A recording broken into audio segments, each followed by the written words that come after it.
పక్క రాష్ట్రంలో రాజకీయ పార్టీలలో ఉన్న ప్రజాప్రతినిధులకు ఒక సూచన చేయదలుచుకున్నా, ఒక విజ్ఞప్తి చేయదలుచుకున్నా. మీకు పంచాయతీలు కావాలన్నా నీళ్లు కావాలన్నా అని ఎవరైనా నన్ను అడిగితే తెలంగాణ రాష్ట్రానికి నీళ్లు కావాలని నేను కోరుకుంటా. మీకు వివాదాలు కావాలన్నా, మీకు పరిష్కారం కావాలన్నా అంటే నేను పరిష్కారం కోరుకుంటా.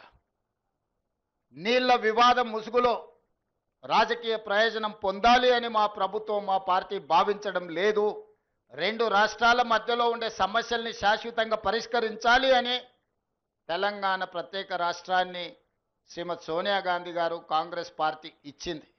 కాబట్టి నీళ్ల విషయంలో వివాదాలు, నీళ్ల విషయంలో రాజకీయ లబ్ధి కోసం ఆలోచన చేయొద్దు. రాజకీయాలకు అతీతంగా మనం ఈరోజు ఆలోచన చేసుకొని పరిష్కరించుకోవాలి. ఈ పరిష్కారాలకు చర్చలు ఒక్కటే పరిష్కారము. న్యాయస్థానాల దగ్గరనో ఇతరుల దగ్గర పోయి పంచాయతీ తెంచుకునే కంటే మనమే కూర్చొని మన సమస్యల్ని సామరస్యపూర్వకంగా పరిష్కరించుకోవాలనేదే మా విధానము.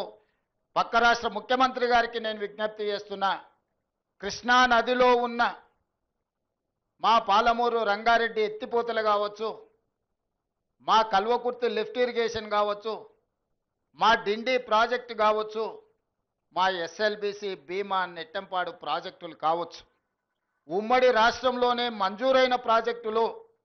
వీటి అనుమతులకు మీరు అడ్డంకి పెట్టకండి. వీటి అనుమతులకు మాకు సహకరించండి.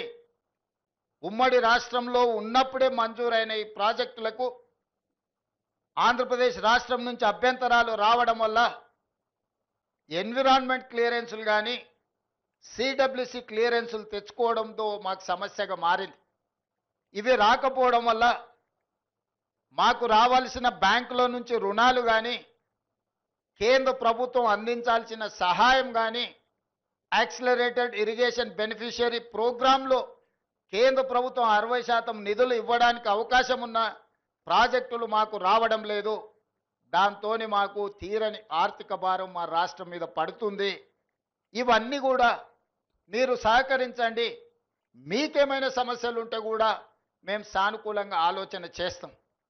మేము వివాదం కోరుకోవడం లేదు. నేను మరొక్కసారి ఈ వేదిక మీద నుంచి చెప్పదలుచుకున్నా, నేను శాశ్వత పరిష్కారాన్ని కోరుకుంటున్నా. ఇది రాజకీయ ప్రయోజనం కాదు, ప్రజల ప్రయోజనము, రైతుల ప్రయోజనము, పెట్టుబడిదారుల ప్రయోజనము. ఇంతకుముందే మిత్రులు శ్రీధర్ బాబు గారు వస్తూ చెప్తున్నారు, మనం డేటా సెంటర్స్ని అత్యధికంగా ఈ ప్రాంతంలో అడుగుతూ ఉన్నారు. డేటా సెంటర్స్ని ఇక్కడ పెట్టాలి అని అంటే విద్యుత్తుతో పాటు నీరు కూడా అవసరము అని. మరి కృష్ణానది నుంచి నీటిని తరలించాలన్నా, యాదాద్రి పవర్ ప్రాజెక్టు నుంచి మనము పవర్ కనెక్షన్స్ తీసుకోవాలన్నా, ఈరోజు తెలంగాణ రాష్ట్రానికి పోర్టు లేదు. దేశంలో ఏకైక రాష్ట్రం పోర్టు లేని రాష్ట్రం తెలంగాణ రాష్ట్రం. మరి ఈరోజు పోర్ట్ కనెక్టివిటీ ఉంటేనే మ్యానుఫ్యాక్చరింగ్ యూనిట్, ఇండస్ట్రీస్ వస్తాయి.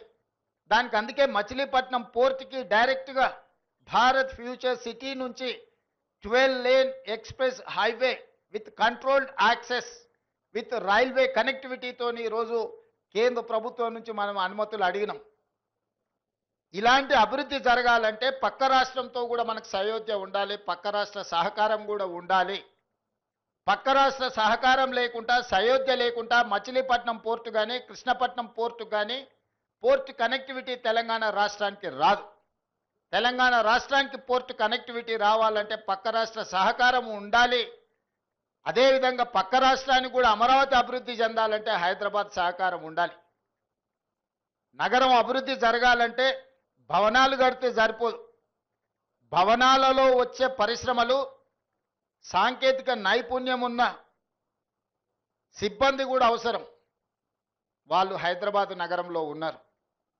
అందుకే రెండు రాష్ట్రాలు ఇచ్చిపుచ్చుకునే ధోరణిలో ముందుకు వెళ్ళాలి. పక్క రాష్ట్రంతో తప్పకుండా చర్చలు కొనసాగుతాయి. పక్క రాష్ట్రాలతో వివాదాలు పెట్టుకోవాలన్న ఆలోచన మాకు లేదు. అది కర్ణాటక అయినా, మహారాష్ట్ర అయినా, ఆంధ్రప్రదేశ్ అయినా, తమిళనాడు అయినా, పక్కనుండే రాష్ట్రాలతో వివాదాలు మేము కోరుకోవడం లేదు. పక్కనున్న రాష్ట్రాలతో ఉన్న సమస్యల్ని చర్చల ద్వారా శాశ్వతంగా పరిష్కరించాలని కోరుకుంటున్నాము.